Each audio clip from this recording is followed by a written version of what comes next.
তিনজন বন্ধু, অরিন্দম, সুদীপ আর রিয়া।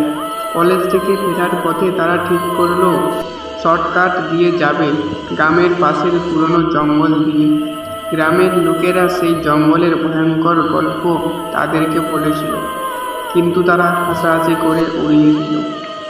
জঙ্গলে ঢুকতেই ঠান্ডা হয়ে গেল চারিদিকে অদ্ভুত নীরবতা। সুদীপ বলল, দেখিস, এসব কিছুই হবে না। এসব গ্রামের লোকেদের ফালতু কথা। সব এক একটা গাঁজাখুরি মাতাল। তারপর রিয়া ফিসফিস করে বলল, তোরা শুনতে পাচ্ছিস না? কিন্তু আমি শুনতে পাচ্ছি কারো কান্নার আওয়াজ, অদ্ভুতের কান্নার আওয়াজ। অরিন্দম হাসতে গিয়ে হঠাৎ থেমে গেল।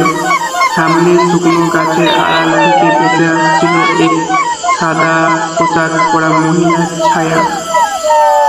তিনজনই আতঙ্কে স্তব্ধ হয়ে দাঁড়িয়ে গেল। ছায়াটা ধীরে ধীরে এগিয়ে এসে বলল,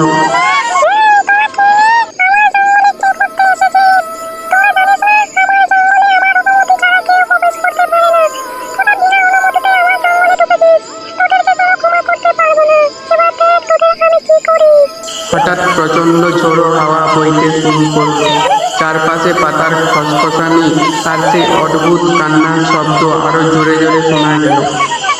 অরিন্দম আর রিয়া সেই ছায়া থেকে প্রাণপণে দৌড় দিল, কিন্তু সুদীপকে আর খুঁজে পাওয়া গেল না।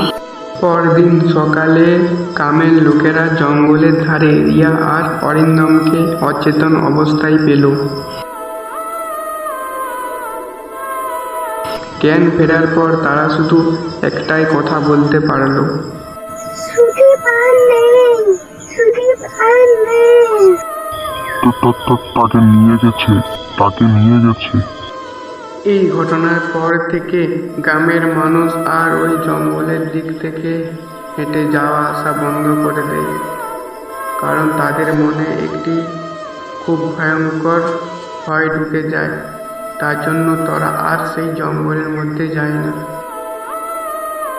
হ্যালো বাচ্চারা, তোমরা যদি এরকম মজার মজার কার্টুন দেখতে চাও তাহলে আমার চ্যানেলটিকে সাবস্ক্রাইব করে দাও।